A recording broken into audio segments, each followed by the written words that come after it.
You know when you're in a situation where you need to blot your nose or powder your face and you don't have your compact with you and it's really not appropriate to bring a purse, all you're going to need is just a piece of Kleenex, just like this.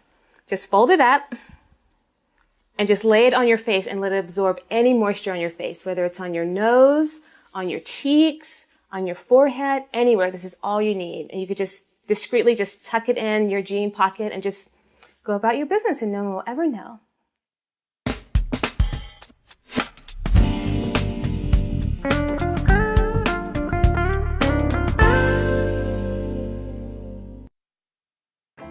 There are only two reasons that I can think of why it's a good idea to put your foundation on first before your concealer.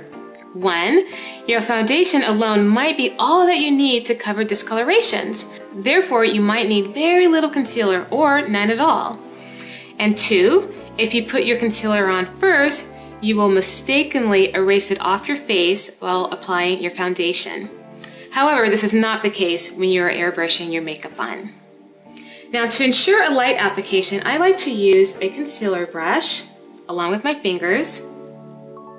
And I'll start from the inner corner of the eye and I'll bring it down.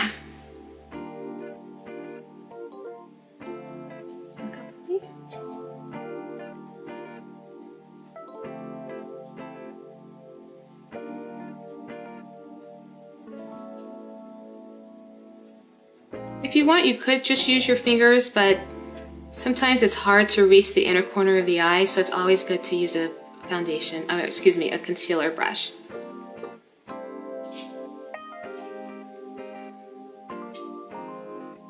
So I always have my model look up to open up the eye area here.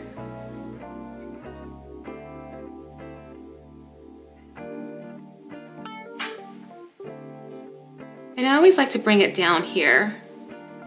Sometimes there could be a line right here. You want to kind of bring the valley to the mountain or the mountain to the valley, so there's no distinction between the two areas here, the skin underneath the eye and right here.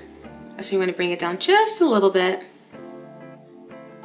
And then before you do anything else, before you get a cup of coffee, answer the phone, you want to set it with concealer. I'm sorry, translucent powder. And I like to use just a little cosmetic sponge like this. And I'll put it on. And I'll brush away the excess. And that powder, by the way, is usually just a little lighter than a powder I would normally use on her face.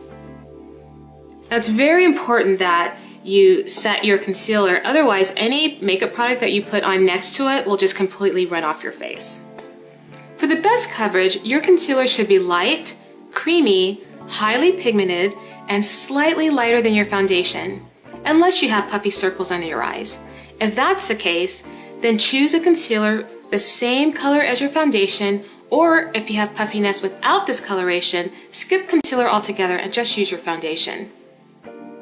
If your concealer turns your dark circles into gray, ashy shadow, then you have to neutralize the discoloration first. Camouflage makeup or simply a concealer with a peachy undertone in it will do the trick. Bernadette is now going to demonstrate a trick I use on myself when I put my concealer on to diminish fine lines. You know that face you make when you put your mascara on your lower lashes? You know the one. We tilt our head, open up our mouth, and extend the jaw. I know. No one has ever seen you make this face until today. For those of you that have never done this before, watch Bernadette. Okay, now look closely in the mirror and tilt your head slightly down. Open your mouth and extend the jaw. Put your concealer on and set it with powder and wipe off the excess. Now I'm going to tell you what I do, and I know it's going to look kind of crazy, but the reason why I said, when you put your concealer on and before you do anything else, before you answer the phone, before you get a cup of coffee, go ahead and set it, is because this eye area is going to move a lot. And then if you don't set it right away, you're going to have like some lines here. So this is exactly what I do. I'll tilt my head and I'll do this, and without even taking my eyes off of the mirror, I'll go like this.